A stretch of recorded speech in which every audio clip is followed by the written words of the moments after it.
And welcome to this video where I'm going to be describing the structure and the bonding of metallic compounds and therefore how that affects their properties, their physical properties in particular. And this is really related to NCEA Level 2 Standard 91164, which is structure and bonding, or structure, bonding and energy changes. Okay, so the first thing to know about metallic bonding and metallic compounds is that the only type of atoms that you will find in a metallic compound are metal atoms. I know this is absolutely stunning in revelation, but you'd be surprised at the number of people that tell me that iodine is a metallic compound and other such crazy things. So have a look at the types of atoms, make sure you know your periodic table, and if the only type of atom present is a metal atom, then it must be a metallic compound. So that's the key thing. Okay, so the structure of a metallic compound is that we have these metal atoms where the valence electrons become delocalized. So they're not attached strongly to the nuclei. We're only talking the valence electrons, the outer ones. So usually there's 1 or 2 electrons per atom. And they just kind of float around in a little bit of a soup. So you've got these metal atoms, which have valence electrons are kind of just floating around, and these electrons. The attraction between the electrons and the nucleus is still the same kind of electrostatic positive to negative attraction as you might usually expect, but it's what we call a delocalized or non-directional bonding. So it's not that this, one atom is holding onto its own electrons really tightly. It's just sharing them, because remember that most metal atoms kind of want to lose electrons, so they're not holding onto them that tightly. It does form quite a large three-dimensional structure. Now this is kind of tricky to visualize, so let's see if we can have a look. Okay, so what we've got, if you can imagine, you've got your metal atoms, and that's these red dots in this picture, with their valence electrons, which they've lost. And those valence electrons are just kind of floating around in between the atoms. They move, the electrons are able to move. This is a really key concept, and they're not directly attached to any particular atom. So they are delocalized, that's what that means. But they're not attached to a particular atom and they're free to move. And they're non-directional, so it's the bonds between them are non-directional. So it's not that this particular electron is specifically connected to this particular atom. They're just there. So you've got equal charges, so everything's still balanced. It's a neutral compound or substance, but yeah, so you've got these, they're described either as positively charged nuclei or cations surrounded by delocalized valence electrons. That is the term that you want to know. Okay, positively charged nuclei or cations surrounded by delocalized valence electrons. That is a key phrase to make sure that you have that drilled into your brain. Okay, so what does this mean for the properties? Well, what do we know about metals? I want you to think of a metal. You might think of something that's common like gold or silver or copper, or something like iron or steel or aluminium. Picture a metal in your head. What do you know about that metal? Well, you know that that metal is ductile and malleable. Now, to definitions, ductile means that you can pull it and stretch it to form a wire.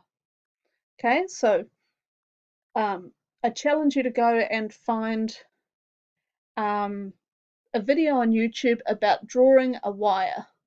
Okay, and what they do is they take a piece of metal, a hole in a plate, and they pull that metal through the plate, and it goes through successively smaller and smaller and smaller holes, which pulls the wire thinner and thinner and thinner.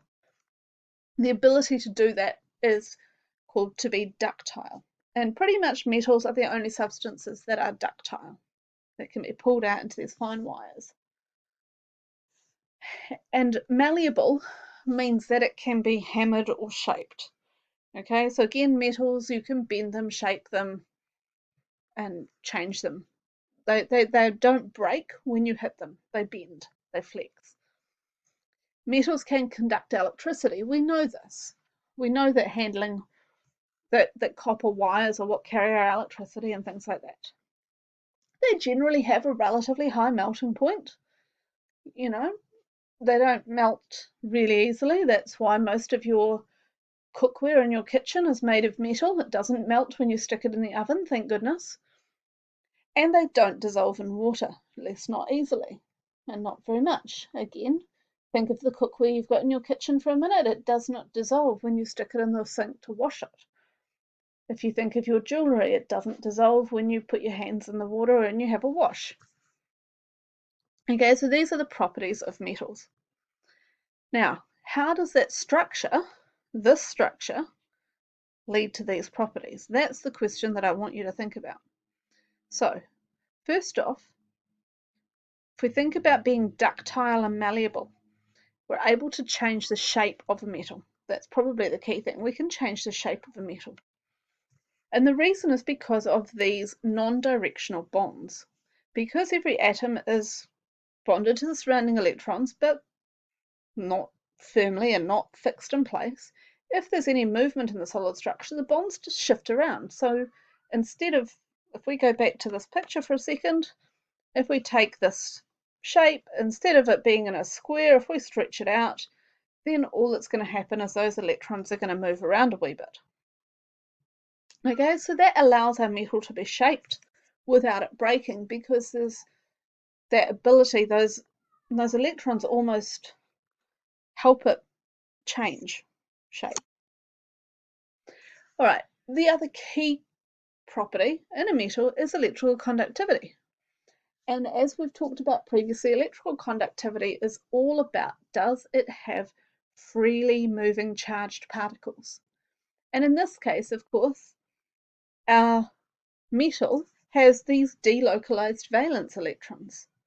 They're all around. They can move. We've already talked about the fact that the bonding is non-directional, and so they can move from atom to atom. And so they can obviously carry charge. Now, the definition of electricity is moving charge. So the fact that metals have all these electrons that are able to move obviously makes them able to conduct electricity. The last two properties are not so important for metals, but they come up from time to time. So one is melting and boiling point. And as we've talked about previously, again, melting and boiling point is all about the energy required to break the bonds between the particles. Now, metals typically have a moderately high melting point. It does vary. Obviously, mercury is a liquid at room temperature, so its melting point is somewhere below 20 degrees Celsius. Tungsten is a very, very hard metal, and its melting point is somewhere in the thousands of degrees Celsius. So, there's a range. But ultimately, when you melt a metal or boil a metal, what you have to do is break the bonds between those positively charged, between the atoms, basically. And that requires energy. The bonds are moderately strong, or varying in strength, but ranging from strong to very, very strong. And so they require a reasonable amount of energy to break. So melting and boiling point is always just about the energy required to break the bonds between the particles. And of course, we know that metals are not soluble in water. This is not surprising. Some metals will react with water, but that's not dissolving. That is a reaction. Okay, so don't get confused by that. If you think that you've seen your teacher take sodium and drop it into water and the sodium dissolves in the water, no. No, the sodium is not dissolving in the water. The sodium is reacting with the water. That is a completely different process. For something to dissolve, what's happening is you're breaking the bonds between the particles and forming new bonds with the water molecules. In a metal, the attractions between the particles within the metal are stronger than the attractions between the metal and the water molecules, and therefore it does not dissolve. That's all you need to be able to say about that. I hope you found this useful, and I will see you again soon. Bye.